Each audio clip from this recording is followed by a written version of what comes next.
নিজের দেশের নাগরিকদেরকে নয়, পুশিন করতে হলে খুনি হাসিনাকে অতি দ্রুত বাংলাদেশে পুশিন করুন। শেখ হাসিনা এবং আওয়ামী লীগ বাংলাদেশের মানুষের উপরে বিগত 16 বছর ধরে নির্যাতন, নিপীড়ন এবং গণহত্যা চালিয়েছে। তারা ক্ষমতায় এসেই পিলখানা হত্যাকাণ্ড ঘটিয়েছে। বাংলাদেশের আলেম ওলামাকে তারা জেলে ভরেছে। সাধারণ মানুষকে ধরে নিয়ে গিয়ে আয়না করে বন্দি করে তাদের জীবনকে নাশ করে দিয়েছে।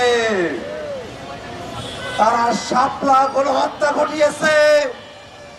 মোদী বিরোধী আন্দোলনে বাংলাদেশের সাধারণ মুসল্লিদের উপরে তারা নির্বিচারে গুলি চালিয়েছে।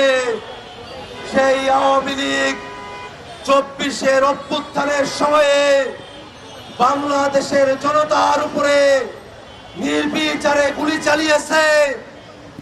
তারা নানা ধরনের অপকর্ম করেছে।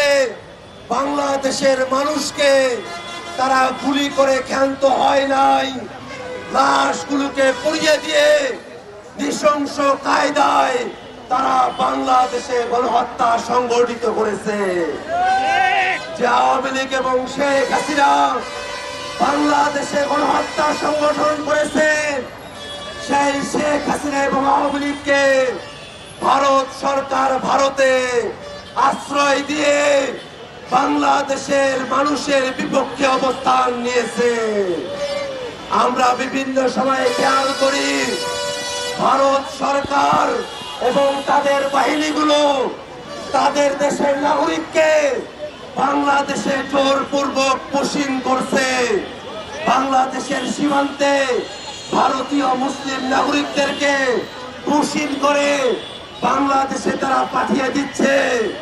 আমরা ভারত সরকারের কাছে বলতে চাই, নিজের দেশের নাগরিকদেরকে নয়, পুশিন করতে হলে খুনি হাসিনাকে অতি দ্রুত বাংলাদেশে পুশিন করুন।